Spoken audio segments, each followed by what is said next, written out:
¿Sabías qué pasó en la Revolución Mexicana? El día de hoy yo, Saíd Manuel Villarreal Illueca y Rafael Francisco Pérez Suárez te vamos a explicar cuáles fueron sus causas y cómo se desarrolló. Principales causas de la Revolución Mexicana. Durante el Porfiriato, el país tuvo un crecimiento económico importante. Estos eran impuestos por Porfirio Díaz, quien pese a estar en contra de la reelección permaneció en el poder más de 30 años. Despojó de tierras a los campesinos. Díaz hizo una serie de reformas a la legislación que felicitaban la entrada a compañías extranjeras para que se adueñaran de terrenos baldíos, los cuales permanecían a indígenas, campesinos o gente muy pobre que no tenía el dinero para trabajar sus tierras y eran despojados de ellas.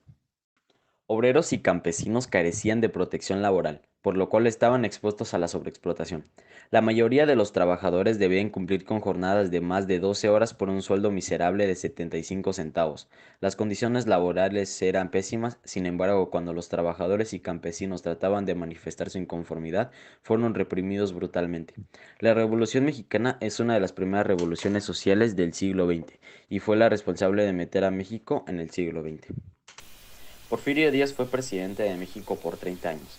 Manuel González fue elegido presidente para los próximos 4 años, mientras que Díaz ejerció de ministro de Desarrollo y gobernador de Oaxaca. En 1884, Díaz regresó a la presidencia para no abandonarla hasta 1911.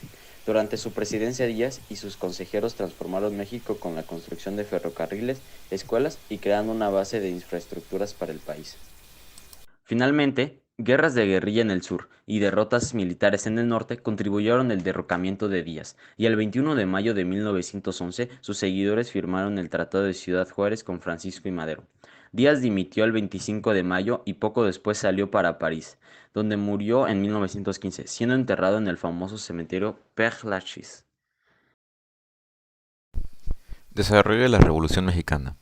El 20 de noviembre de 1910 iniciaron los primeros movimientos armados de la Revolución Mexicana respaldados por Pascual Orozco, Pancho Villa y Emiliano Zapata. Tras la presión ejercida, el día 25 de mayo de 1911, Porfirio Díaz renunció a la presidencia luego de haber firmado un pacto con Francisco I. Madero, quien posteriormente fue electo presidente y ejerció la presidencia de México. Madero restauró la Constitución, prohibió la reelección y estableció el sufragio popular.